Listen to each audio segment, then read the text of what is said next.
Welcome to the third episode of the big project. Yes, so in our previous part, we had cut out the door. It's time for us to mend the door. Here we'll make a double door. So first we have to weld the other uh, side of the door because this is a double door.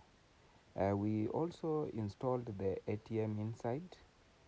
Now you can see the double door is already put in place and it can open freely. Yeah, the machine is also in place. We've put it. The next thing is to do the branding inside the shop. As you can see, the shop is well branded and everything is done step by step until it's ready with attractive appearance. Next, we test the electronic parts. You can see the LED scroll working. Thank you for watching. See you in the next episode.